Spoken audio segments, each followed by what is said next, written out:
Hey y'all, Battle Rap Bay here, and this video is gonna be short, sweet, right to the point.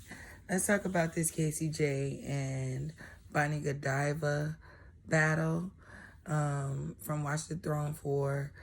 I thought it was all right. It was an all right battle. Let's jump right into it. Let's talk about what happened. KCJ took the first, in my opinion. She set the tone for keeping the same energy that we've seen in her last battle. Bonnie was working in her first, but she wasn't fucking with Casey's first, in my opinion. Then I do want to talk about, I'm not going to recap all these battles and do a line for line, because that gets a little bit tiring and, you know, it's late. I ain't with that. But, yeah, so Bonnie did drop some tea, y'all. She spoke on a personal angle that included Vague getting KCJ pregnant. And I was like, yo, is this some tea? Like, I've never heard anything like that. And I've been one of those people who follow female battle rap for a very, very long time. Since the inception of Queen of the Ring, I can most definitely say. So I've never heard anything like that. It was my first time hearing that, and I was just like, wow. Like, what? But yeah, so Casey definitely rebutted that when it was her turn. And she said something to the effect of, I ain't never fucked with Vague. I ain't T-Rex. That was hilarious. Like, best friend goes, like, ain't nobody forgot about that. Like, that will go down in battle rap infamy. Yeah, Bonnie's round was mainly about Casey's bodies, and Casey just came back with a whole bunch of math bars and angles about Bonnie being in domestic situations, which, you know, ain't too much funny about that, but it was addressed. What else? I see why you named yourself after chocolate, the bitch nutty. I thought that was an all right line from KCJ. Overall, I gave that round to Bonnie because Bonnie was showing out, and she dropped that little tea about Vague. Now, I get that Casey did rebuttal it, but it just seemed like Bonnie was coming, and Bonnie was definitely putting in work. Yeah, so Cases everywhere, like Deal or No Deal. That was dope. Honestly, it's just Bonnie's performance that gets to me. And I said that in my video with 3 Letter Man. If you haven't checked that out, make sure you go over to his channel right after this event is over with, and you go check that video out. It is kind of long, but we got into some stuff, and I gave a really good breakdown of my predictions and who I thought was going to win what, and you can see where we stand right now as far as me being right or wrong with that. Yeah, Official commented in the chat, and she said that Bonnie is the GOAT at making good bars whack. Now, that took me out as well. That was freaking hilarious, because again, it's speaking on the fact that, yeah, Bonnie writes good material. She has a good pen. If it indeed comes from Bonnie, that's a whole nother thing. But she does well. It's just the fact that she does not perform it as well as one might like for her to. It's just something not quite right, or not quite where it needs to be when it comes to the delivery. Casey in the third addressed Bonnie having a ghostwriter, which was perfect and right on time. And then she even brought evidence.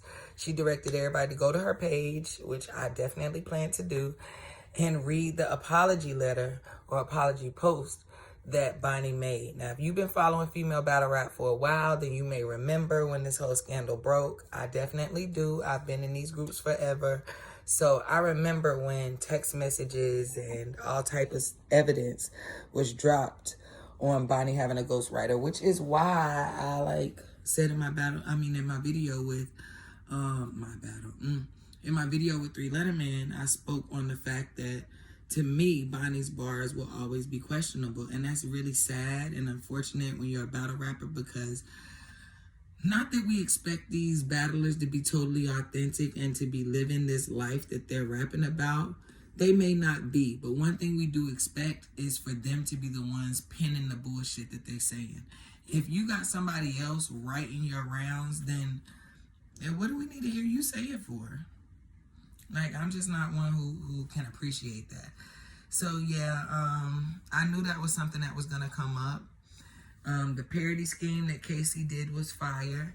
And this battle was kind of light in my opinion. And I think that was just because, like I stated before, it had to follow that Vixen the Assassin and First Lady Flames video. I mean, battle, Lord. I can't get my thoughts together right now. I got so many things on my mind. Y'all forgive me. But I'm not going to reshoot this video, so y'all going to get it exactly like it is. But yeah. Casey snapped in the third. Her entire third came off as an open letter to Bonnie. And I like that style. It was something different. But this battle definitely came off a little lackluster. And again, only because it followed Vixen and First Lady Flames. I mean, they set the bar for the night. It was some dope rounds from both females. Both of them came hard. Both of them were aggressive, very bar heavy. Had those angles, schemes, everything that we look for in a battle. And they're showing these guys that they can keep up and they can, you know, be good competition. And that I feel like they're showing the battle rap community that females have something to offer as well, and that they've been getting busy. These girls did not just start out like this. Did not just start getting like this. These girls have been putting in, like, for as long as I've known and watched Vixen, Vixen has been showing out. For as long as I've watched Casey, Casey's been a problem. Yeah, all of these girls, I'm just speaking on the ones that have battled so far. Coffee has been a problem since she hit the scene. Miss Miami, I'm not going to take nothing away from her, but she's always done her thing. Tori Doe, I personally like her swag, the way she raps her rounds. Her bars do seem to be, in the beginning, they definitely were there. It seems like her more recent showings, she's been taking L's, man. But let's not forget, Tori used to be fire as well. Like, these girls are showing the battle rap community a different perspective. Y'all are used to the men and used to these men in their aggressive bars and them being the standard when it comes to battle rap. And I think it's just good that they're showing that the females can bring something to the table as well. So yeah, really, really dope battle. They both should have went super crazy, being that that's the type of energy they had in the face-off. Bonnie and Casey were both talking smack, talking junk. Casey did say something about Bonnie having a ghostwriter at the face-off. So I hate that she exposed that angle before the battle. But who didn't know it was something that was going to be addressed? I mean, I don't think the guys really address it, because on Bonnie's resume, she's battled a lot of different niggas. She's battled females as well, but it hasn't been mentioned on as large a platform as this URL Caffeine platform. So a lot more people get exposed to that scandal who never even know the shit happened to begin with. But I'm going to say again, it did, because I don't like that inauthentic shit. Either way, dope drop from both of the ladies. I'm super excited to see this event continue. I'm really tired. It's getting kind of late in the evening. But we're going to keep watching.